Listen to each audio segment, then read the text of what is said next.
성전 미문에서 일어난 복음, 오늘 말씀의 제목입니다. 누구나 사람들은 능력 있는 삶을 살아가기를 원합니다. 능력 있는 삶을 살면서 무너지지 않는 것이죠. 흔들리지 않는 믿음을 갖는 거예요. 문제를 이겨낼 수 있는 힘이 많기를 원해요. 그리고 삶을 변화시킬 수 있는 실제적인 능력을 원합니다. 그래서 많은 사람들이 더 좋은, 더 많은 정보와 방법을 찾고 더 좋은 환경과 조건을 붙들기도 합니다.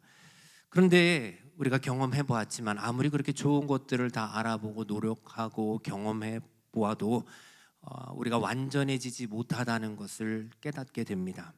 하나님 말씀은 그러한 삶을 살아가는 세상 사람들에게 중요한 메시지를 오늘 우리에게 주십니다. 진짜 사람을 살리는 능력은 세상의 힘에서 얻어지는 것이 아니라 하나님으로부터 나온다는 것입니다. 오늘 본문 말씀에 한 사람의 인생이 완전히 변화된 이야기가 나옵니다.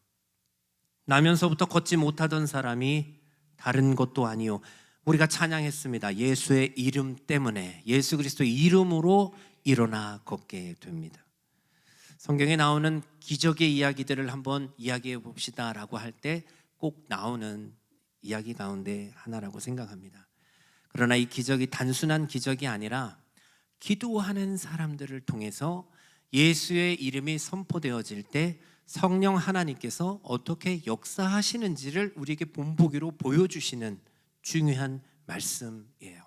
오늘 우리에게 주시는 말씀을 통해 하나님께서 나타내신 능력이 구체적으로 어떻게 역사하게 되었는지 함께 살펴보았으면 좋겠습니다. 첫 번째 주제는 지속적으로 기도하는 사람들의 능력입니다. 베드로와 요한이 성전에 올라갑니다. 말씀을 보니까 한 가지를 더 우리에게 알려주고 있습니다. 제9시 기도 시간에 올라갔어요. 유대인들은 하루 3번 정한 시간에 기도했습니다. 오전 9시, 정오, 그리고 오후 3시입니다. 본문의 제9시는 오후 3시를 의미합니다. 여러분, 당시 성령 충만했던 베드로와 요한이 얼마나 바빴을까요? 성령 강림 이후에 사도들은 복음을 전했지요. 성도들을 돌보았고 가난한 자들을 구제했고 날마다 수많은 사람들을 만나고 있었어요. 일이 너무 많았어요. 그런데도 그들은 정해진 기도 시간만큼은 놓지 않았어요. 우리가 정한 시간에 모여서 예배드리는 것처럼 말이죠.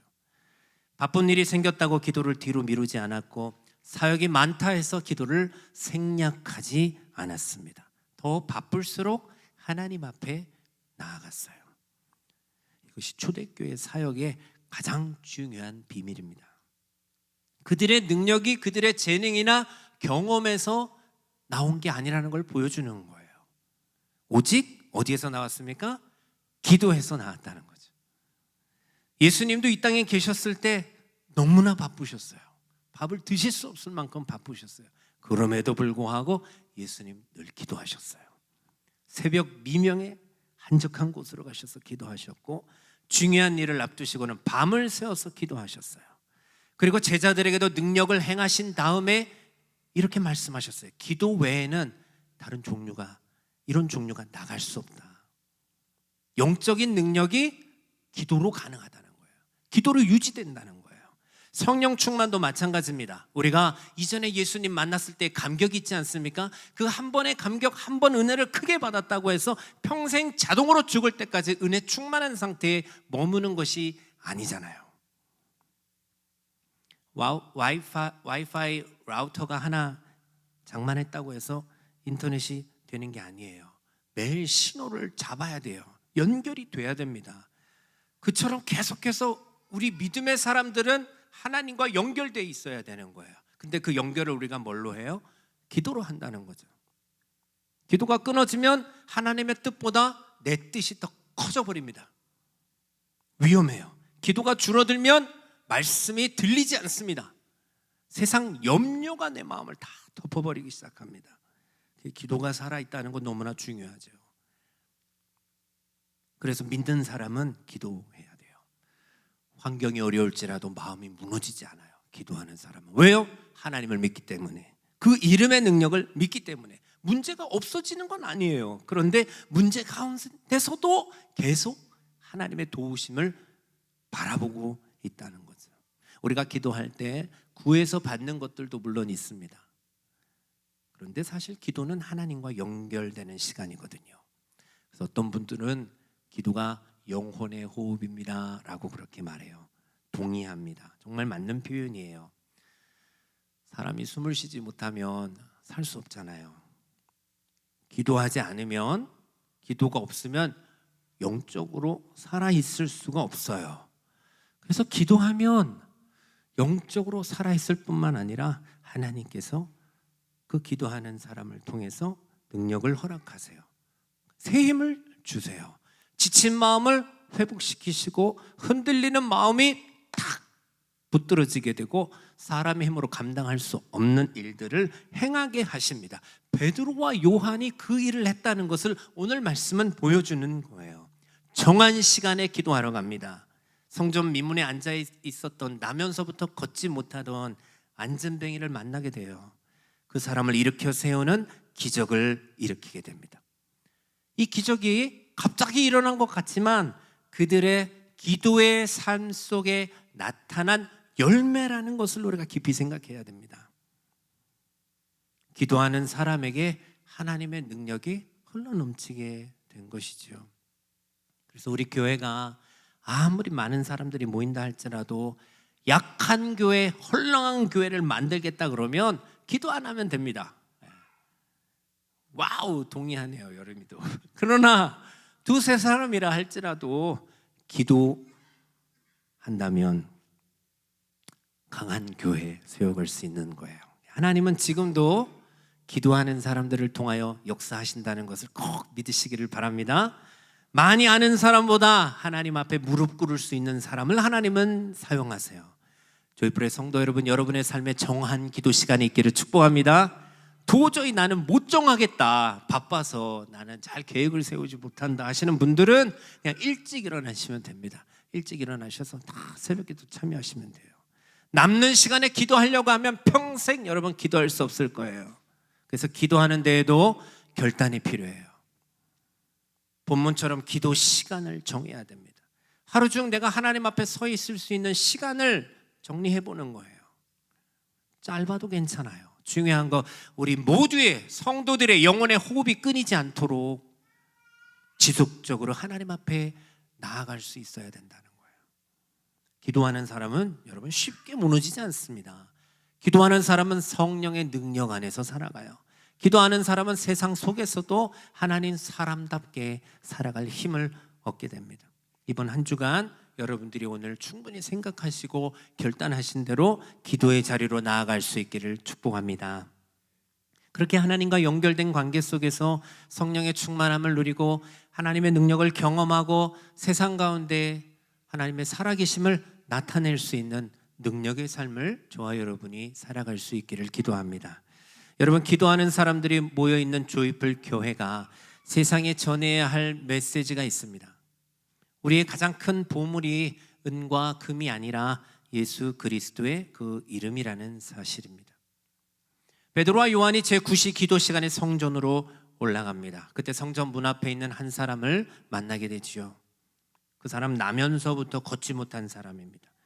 평생을 자기 힘으로 걸어본 적이 없는 사람이에요. 매일 다른 사람의 도움을 받아서 성전 문 앞 밖에 놓여져야 됐고 거기 지나가는 사람들에게 구걸하면서 하루하루 살아가던 사람입니다.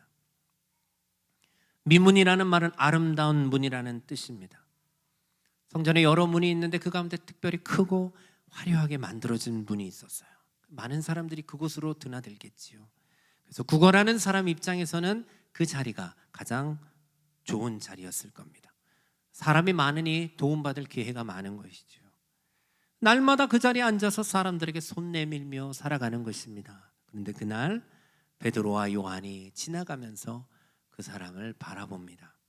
본문 4절 말씀을 보니 베드로가 요한과 더불어 주목하여 이르되 우리를 보라 라고 말합니다. 주목했다고 하니 그냥 보는 둥 마는 둥 하는 것이 아니라 깊이 바라본 것입니다. 자신을 보는 두 사람이 있는 것을 느꼈던 거리는 그 순간 생각했을 것입니다. 오늘은 뭔가 많이 받을 수 있겠구나. 저렇게 두 사람이 나를 불쌍하게 쳐다보니.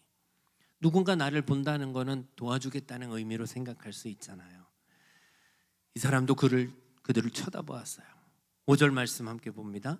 그가 그들에게서 무엇을 얻을까 하여 바라보거늘. 무엇을 받을 수 있을까? 그런데 베드로의 입에서 나온 말은 뜻밖이었습니다. 6절에 베드로가 이르되 나는 뭐가 없다? 은과 금이 없다. 나 너 줄 돈 없어. 이 말이 그에게 얼마나 실망스러웠겠습니까? 기대를 잔뜩 하고 있는데 받을 것이 없다는 거예요. 그런데 이어지는 말이 복음이지요. 내게 있는 이것을 내게 주노니 나사렛 예수 그리스도 이름으로 일어나 걸으라. 그리고 7절에 베드로가 그의 오른손을 붙잡아 일으키자 그 발과 발목이 힘을 얻게 됩니다. 그래서 평생 한 번도 걷지 못했던 사람이 일어나 걷고 뛰기 시작한 겁니다. 기적이 일어났어요. 안 일어나면 어떻게 하려고 그의 손을 붙잡고 일으킨 것입니까? 근데 주의 성령이 베드로에게 이와 같은 담대함과 능력을 허락하신 거예요. 주님이 하신 일이지요. 우리가 이 장면에서 생각해 봤으면 좋겠어요. 정말 무엇이 더 큰 힘입니까? 은과 금입니까? 예수 그리스도의 이름입니까? 물론 은과 금은 필요합니다. 살아가는 데 있어서 필요합니다. 물질 필요하고, 이제까지 이 사람이 그래도 살아갈 수 있었던 이유도 누군가가 주었던 은과 금 때문 아니었겠습니까? 교회도 사랑과 구제를 돈으로 해야 됩니다. 그런데 오늘 하나님이 우리에게 주시는 메시지는 교회가 세상에 줄 수 있는 것은 돈이 아니라 예수 그리스도의 이름이다라고 말씀하시는 거예요. 물질은 사람의 근본 문제를 해결하지 못해요. 많은 것을 편하게는 해줍니다. 좋게는 해주지만 인간의 근본 문제는 사실 해결할 수 없죠. 돈이 죄인을 변화시킬 수 있습니까? 없습니다. 절망 가운데 있는 사람에게 소망을 주는 것도 쉽지 않습니다. 그러나 예수의 이름은 다르다고 성경은 말씀하는 거예요. 진정한 능력이 여기에 있다. 그러니 이것만큼은 꼭 갖고 있어야 된다라고 말씀하시는 것입니다. 주의 이름에는 죄인을 변화시키는 능력이 있습니다. 무너진 인생을 다시 세우는 능력도 예수의 이름에 있습니다. 절망 가운데 있는 사람에게 영원한 하나님 나라의 소망을 바라볼 수 있게 하는 그 능력도 주님의 이름에 있습니다. 오늘 본문에 나오는 평생 걷지 못했던 사람에게도 마찬가지입니다. 그 사람에게 정말로 필요했던 것은 하루 동안 생활할 수 있는 돈이 아니었다는 거죠. 정말 필요했던 것 무엇입니까? 인생 자체를 세워줄 수 있는, 완전히 변화시킬 수 있는 능력이 그에게 필요했던 거예요. 그런데 그 능력이 예수 그리스도의 이름 안에 있었다는 사실입니다. 여러분, 어느 시대나 사람들은 은과 금이 최고라고 생각합니다. 그래서 모든 것의 선택이 돈이 되어가죠. 기준이 선택의 기준이. 우리가 이거 부인할 수 없습니다. 그렇잖아요. 똑같이 일을 해도 돈을 더 많이 벌 수 있는 것을 우리가 선택하잖아요. 얼마를 버느냐가 그 사람의 가치로 여겨지기 때문에 우리도 돈이 중요하다는 것 부인할 수는 없어요. 그러나 교회가 세상과 똑같이 물질만을 이야기해서는 안 된다는 거예요. 교회는 세상이 줄 수 없는 것을 주는 곳이 되어야 됩니다. 세상에서 일시적인 위로로 돈으로 뭔가를 살 수는 있겠지만 교회는 영원한 생명의 복음을 줄 수 있어야 됩니다. 왜냐하면 사람을 진짜 우리 인생을 변화시키는 건 돈이 아니라 우리 주님이시기 때문입니다. 예수님은 지금도 동일하신 분이세요. 2000년 전에 병든 자를 고치셨던 예수님, 절망한 자를 일으키셨던 그 예수님, 죄인을 새 사람 되게 하셨던 예수님은 오늘도 지금 우리 가운데 살아계십니다. 그래서 교회는 세상을 향해 다른 것 하는 것 아닙니다. 계속 예수의 이름을 드높이고 찬양하고 선포하고 전하는 것이죠. 돈이면 다인 것 같지? 영향이 좀 있긴 있어. 그러나 사실은 정말 예수가 답이야. 기독교 안에 진리가 있어. 이걸 말해줘야 된다는 거예요. 그것이 교회가 세상에 줄 수 있는 것입니다. 이번 주간 5일에 우리가 금요일 저녁에 또 찬양합니다. 그 이름의 능력을 찬양하고 그 이름을 전하기 위해서 또 성악가 출신 찬양 사역자 박정호 장로님 초청해서 찬양 집회도 하는 거예요. 그 이름 때문에 오늘도 내일도 평생 그 이름의 능력을 의지하며 살아갈 수 있는 저와 여러분의 믿음이 되기를 주의 이름으로 축복합니다. 진정한 능력이 그 이름 안에 있기 때문입니다. 사랑하는 조이풀의 성도 여러분, 교회가 교회되게 하는 것은 화려한 건물이 아니겠지요. 걱정을 안 해도 되는 풍족한 재정도 아닐 것입니다. 있으면 좋지만 또 유능한 사람들의 능력도 아닙니다. 오늘 말씀을 통해서 우리가 다시 깨닫습니다. 예수 그리스도의 이름, 우리가 기억해야 될 이름입니다. 그 이름 붙들고 그 이름을 세상에 선포하고 그 이름을 의지하여 잡아 일으켜 세울 수 있는 저와 여러분의 믿음이 되기를 주의 이름으로 축복합니다. 그 이름을 믿고 살아가는 우리들이 또 하나 기억해야 할 것이 있습니다. 예수님의 이름이 역사하면 삶의 변화가 나타난다는 거예요. 오늘의 기적의 이야기는 한 사람이 걷게 되었다, 한 사람이 회복되었다 하는 거기까지로 끝나지 않습니다. 그 사람의 삶이 이후에 어떻게 다른 인생을 살게 됐는지 임시적으로나마 조금 보여줍니다. 주변 사람들이 또 무엇을 보게 되었는지를 보여줘요. 성령의 역사는, 하나님의 역사는 반드시 하나님의 열매로 나타납니다. 8절부터 10절 말씀은 베드로를 통해서 일어난 기적 이후의 모습을 보게 되는데요, 나면서부터 걷지 못하던 사람이 예수 그리스도의 이름으로 일어나 걷게 되었습니다. 근데 병이 나았다 하는 그 한 가지 사실만 기록하지 않고요, 그 이후에 어떤 변화까지 있었는지를 우리에게 보여주고 있습니다. 무슨 의미입니까? 성령의 역사는, 하나님의 역사는 반드시 열매로서 나타난다는 거예요. 세상에는 놀라운 능력처럼 보이는 일들이 많습니다. 그래서 사람들은 신기한 능력과 강한 체험에 쉽게 마음을 빼앗기지요. 그러나 성경은 단순히 그런 신기한 현상, 능력만 있는가, 그걸 보지 않습니다. 그 능력이 어떤 열매를 맺고 있는가, 그것을 보라고 말씀하세요. 그래서 예수님도 말씀하셨죠. 그들의 열매로 그들을 알리라. 여러분, 오늘 기적 가운데 나타난 열매들은 무엇일까요? 첫째, 온전한 회복의 열매가 나타났어요. 8절 말씀을 보시면 뛰어서서 걸으며 그들과 함께 성전으로 들어가면서 걷기도 하고 뛰기도 하며 하나님을 찬송하니, 평생을 걷지 못하던 사람이 뛰어서서 걷게 되었어요. 잠깐 일어날 수 있을 정도로 좋아진 것이 아니라는 거예요. 완전히 회복된 것입니다. 수십 년 동안 걷지 못하던 사람이 뛰게 되었어요. 이것이 중요합니다. 하나님의 역사는 부분적으로 붙드시는 것이 아니라 온전하게 회복시키는 역사라는 것을 믿으시기를 바랍니다. 하나님께서 물론 모든 사람을 동일한 방식으로 치유하시지는 않습니다. 어떤 사람은 침 뱉어서 흙을 이겨서 눈에 발라서 튀어주고, 어떤 사람은 말씀으로만 치유해주셨고, 방법이 다 달라요. 그러나 분명한 건 성령께서 역사하시면 사람을 무너뜨리는 방향이 아니라 살리고 회복시키는 방향으로 역사하신다는 거예요. 반대로 사람들이 더 혼란스럽게 됩니다. 능력 있고 신기한 일은 있다 그러는데 분열이 일어나고 두려움에 묶이게 된다면 그런 현상들은 우리가 경계해야 됩니다. 하나님의 역사는 사람을 온전하게 만든다는 것 기억할 수 있기를 바랍니다.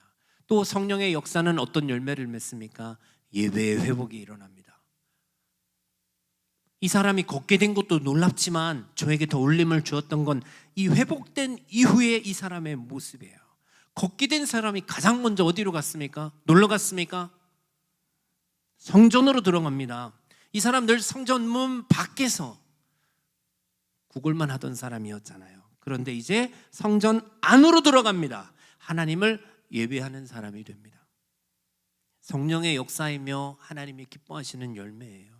성령의 은혜는 단순히 육신의 문제만 해결되는 것이 아니구나, 사람의 영혼의 방향까지 바꾸어 놓습니다.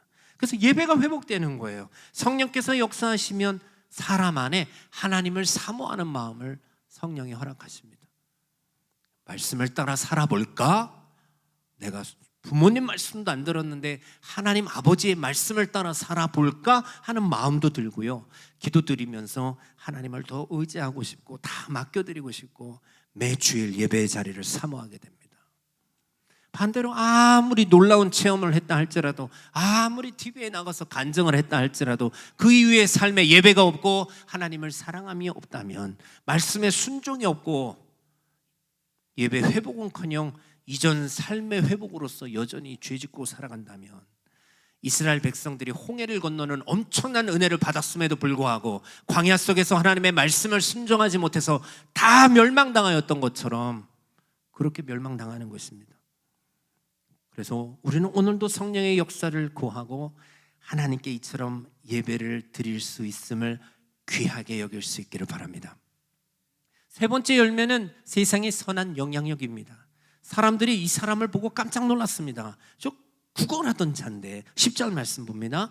그가 본래 성전 미문에 앉아 구걸하던 사람인 줄 알고 그에게 일어난 일로 인하여 심히 놀랍게 여기며 놀라니라. 놀라고 놀랐다.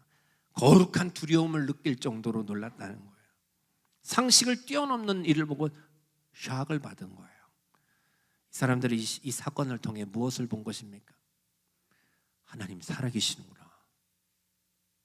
자연스럽게 복음에 관심을 갖게 됐어요.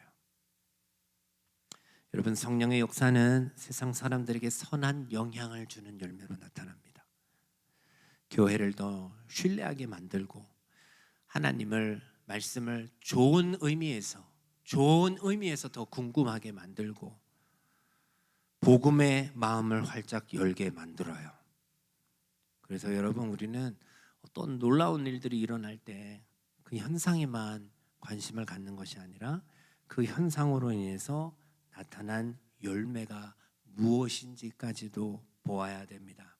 그 열매가 사람을 하나님께 가까이 가게 만드는가, 더 겸손하게 만드는가, 삶을 바르게 변화시키는가, 교회를 건강하게 세우는가를 보아야 합니다. 성령의 역사는 반드시 열매로 나타나기 때문이죠. 회복의 열매, 예배의 열매, 거룩한 영향력의 열매입니다. 오늘 예배드리는, 또 말씀을 전하는 저도, 또 말씀을 듣는 여러분에게 이런 성령의 열매가 많이 나타나기를 주의 이름으로 축복합니다. 우리의 말과 사람을 통해서 사람들이 하나님을 바라보게 되고, 우리의 신앙을 통해서 세상이 복음의 능력을 보게 되기를 바랍니다. 그렇게 하나님께 아름다운 영광을 돌리고 살아가는 조이풀 교회의 모든 성도분들 되시기를 주님의 이름으로 축복합니다.